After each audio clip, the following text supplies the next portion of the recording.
Internet world. We are off. My name is Dimitri. Mario. I'm Patty. Patty. Yeah. My name's Keith, and you're watching on the internet, via the internet, Moshcam. My favorite venue of all time is the Annandale in Sydney, Australia. Yes, kiss. I really enjoy the big day off.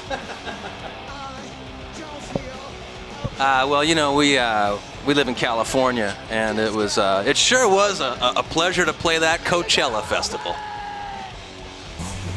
Pass. I'll tell you what, I know I can speak for all of us on this one.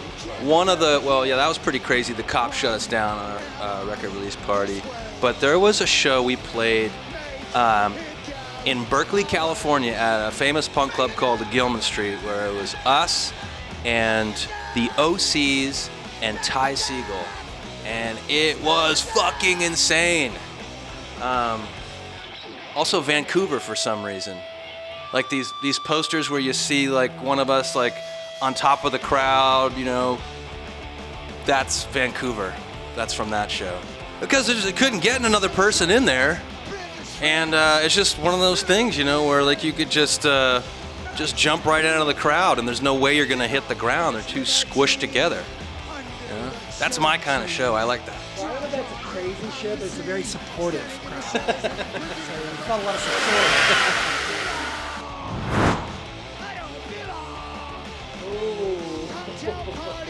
That's a very good question.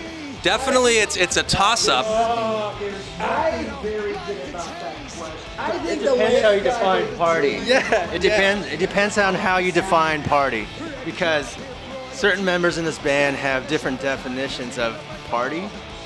Party, when it's time to party. or when it's time to like not party. Let's put it this way. I think in general, if you just want to go night for night, I think I wear the crown. However, if you want to go, He wears the lampshade. If- He gets the lampshade award. if you want to talk about, Consistency. if you want to talk about going to another planet, any particular night, doesn't happen very often, but once in a while, Steven will go into another fucking dimension. It's true. I'm the astronaut in the band. But, you know, so I'm an explorer. I like to, Cosmic Steve likes to explore new frontiers, go where other men have never gone.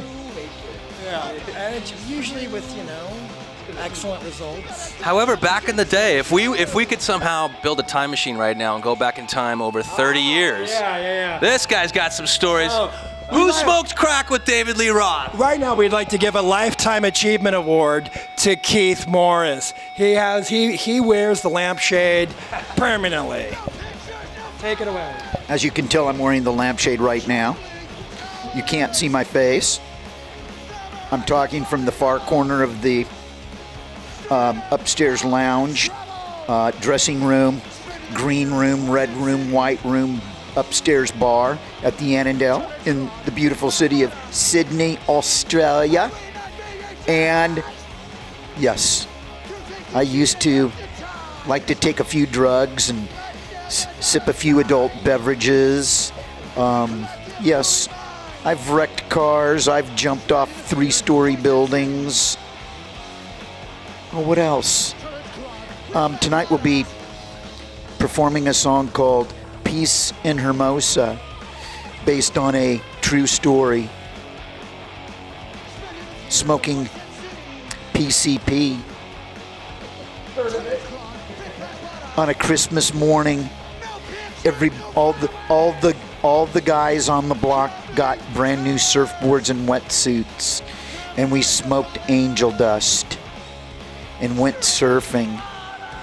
And you can't surf 15-foot walls without getting killed.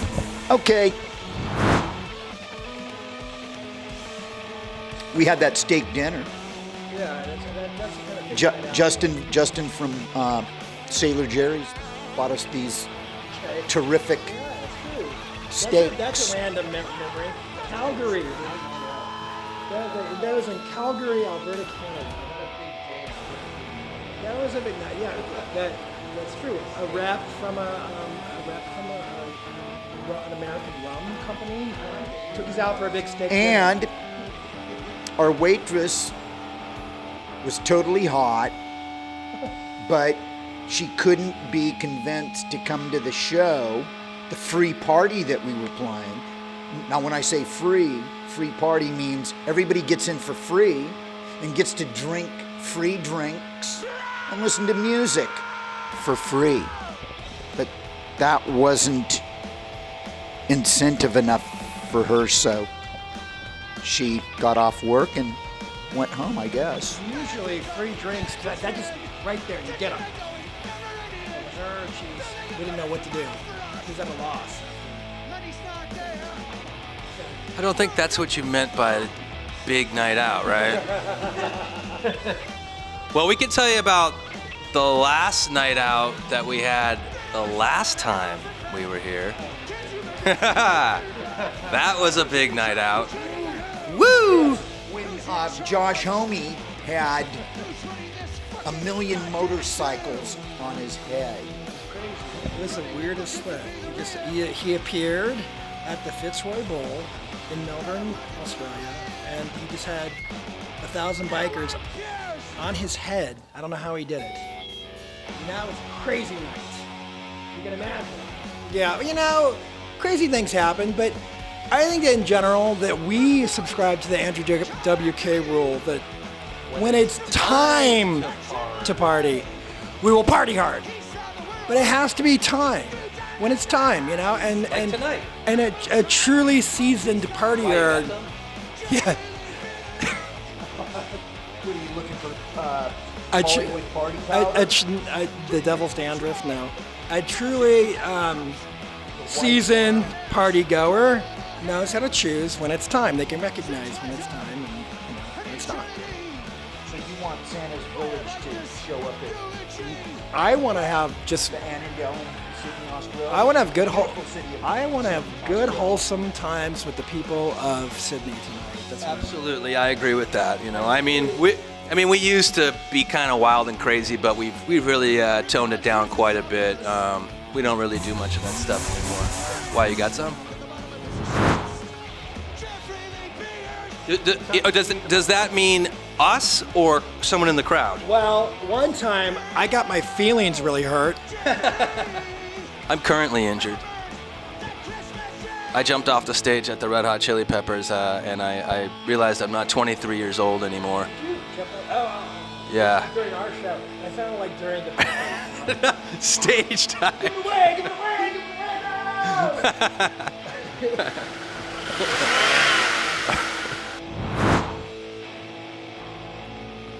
No! I know some of Dimitri's. Yeah, I know some of Dimitri's crazy experiences, but it wouldn't really be my place to tell. What about you, Keith? You must have also the weirdos really like you. So now we're talking about fan experience. I do remember a particular evening, a New Year's Eve show in New Jersey, where a younger Keith Morris was fortunate enough to be hanging out with his buddy from Gangrene, the fabulous Chris Dougherty. And Chris Dougherty showed up with a nice little pouch of some Hollywood fun powder. And we started the evening early on at about 6:30 at night and proceeded to play the show. It was all fun. Everybody was having a great time. All the guys had picked out the girls that they were going to go and party with. And one of the girls happened to bring her friend along, and her friend wouldn't shut up. So I got some fellatio, and that made her quiet. Oh God! Speaking of porn and Are we gonna tell him Keith Morris? He's in a porn. Keith Morris is in a porn. Yeah. Dave Naz production. I think it's called Circa 82, Circa 86. It's one of these like theme porns. And Don Bowles from the Germs is in it. I think As so. with him, and it's like They have a scene together? it's a period piece, no pun intended, and it's supposed to take place in 1982 or 83 or the birth of Southern California, or early in the Southern California hardcore scene, and in this movie, according to this movie, the kids aren't, in the mosh pit. They're having lots of sex with lots of people, and Keith Morris has a cameo role. I'm the guy that owns the record store, and I have to tell them that they can't hang out in front of the record store. Is Sasha Grey in this film? Sasha Grey's in the film, yes. But then you direct them to a place where they can relax and do what kids do, I guess. In 1980, circa 82. So you direct them to their more comfortable environment. No fucking inside the record store. You don't have to stop fucking, but you can't do it here. Punk busted loose. You hear that punk busted a nut? Oh yeah, 1982. Yeah. But so yeah, you Keith Morris fanatics, you better get on the web, search that one out. Get out your off lube and.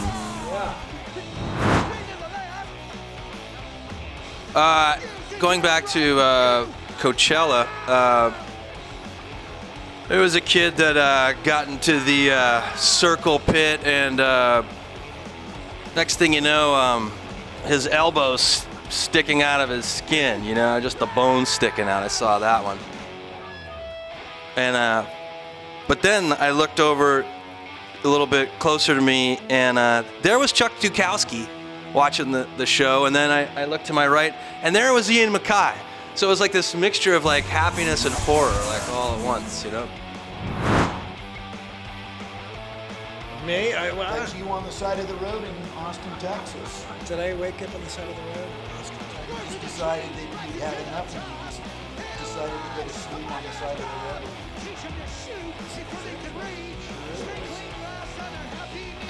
Yeah, well, usually what happens in Austin stays in Austin, but yeah, I don't know.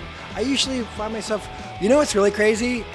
I find myself waking up in a bed next to Keith Morris, and that is freaky, let me tell you. Happens a lot. Oh yeah, I woke up one time. Where were we? And you were spooning up next to me. You didn't know where you were. Hey, I mean, what's wrong with a little cuddle? amongst bookends.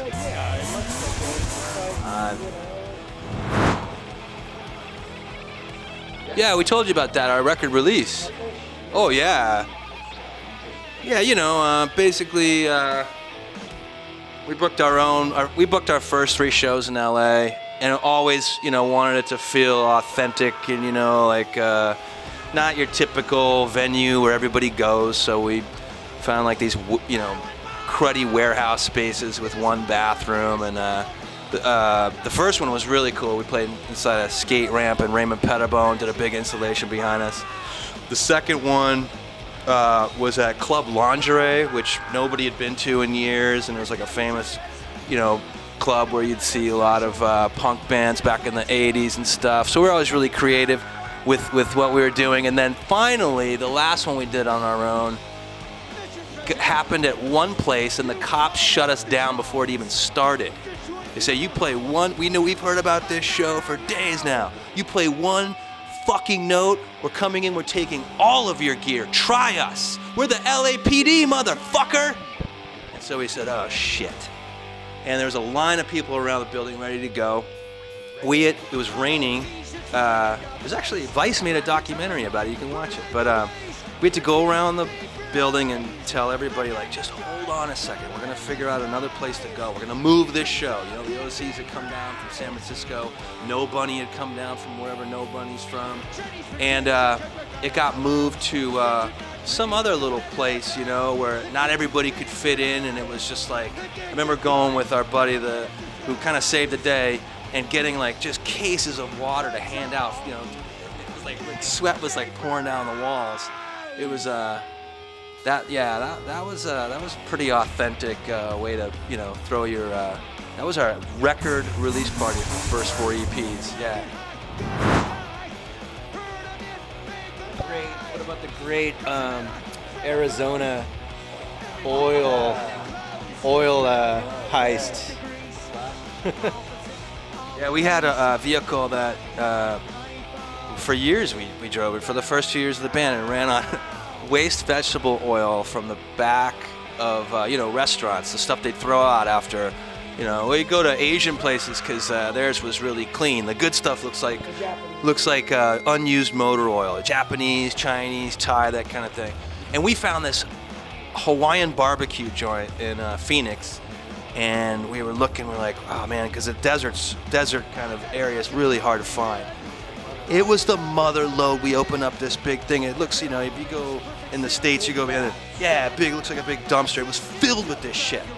And we had a 100-gallon tank, and when that thing was full, let me tell you, we could go 1,000 miles without stopping. And often we did. We're talking like late for a show, pissing in bottles, not stopping for anything. Or we're not going to make the fucking show in Denver. Yeah. So, this fateful day, we're scooping it in. I think I bought like an electric pump to get it in there faster. It's the first time we're using it. I was holding a hose in the big vat. Keith was holding the other part in the bucket. And so Keith was hunched over in the bucket, and I'm holding this hose. Dimitri's like going back and forth, dumping the shit into the van, coming back. He's got gloves on. He's all And out of nowhere, this rent-a-security guy, he's like, looks like Miami Vice, 80s style, couldn't take him seriously. He comes up, pulls up in his sports car, and he's like, freeze! And we're already, like, me and Keith look at each other, we're already frozen because we're holding like hoses, and Keith's like looking at it, he's like, I can't move. And this guy like freaks out, and we get detained for 3 hours. Yeah, the cops, here's the best part of the story though. The cops come and they're kind of like, oh man, we dig the circle jerks, man. We're sorry that like we can't just let you go, but they're pressing charges. If it was up to us, it's kind of like we just look at it like you're going through the trash or something. It's kind of interesting, You got your vehicle running this stuff, and then all of a sudden another cop car comes with a dog because the sheriff had come. Out comes the German Shepherd, and they're bringing the German Shepherd around our van, around our trailer, and all of a sudden the German Shepherd's like, clink, clink, clink, just nails, just clink, clink, clink on the back of our trailer. And the guy comes up to me, one of the cops, the young cops, he goes, listen, the dog is picking up a scent of, a possible scent of drugs. Can we search the trailer? And I was just like, fuck. I had to think fast. It was just me, I said, you know what? At this point, we're probably gonna miss our big South by Southwest show. That wasn't true. But I wanted to raise the stakes, and I said, you're profiling us because we have long hair and because we're musicians and we don't appreciate it, and no, you can't search our trailer. And that was that. I didn't even know I could say no. But here's the best part. So we're driving a little bit down the road, and Mario and I go, did you put weed in your fucking suitcase? I didn't put weed in my suitcase. We open up the fucking trailer about, 20 miles up the road. We stopped for something like, I don't know what. And we opened that fucking door of that trailer. It was like, the spirit of Bob Marley came out of this fucking thing. And we opened up his little pouch, and it was just like, he had an eighth of weed in there. Just like, didn't even tell us, like, can you take this to, just cross the Texas border with this, no big deal. It was a joint. It was maybe It was an eighth, dude. It was not a joint. It was a good little sack. It was not just a nugget. You owe us one.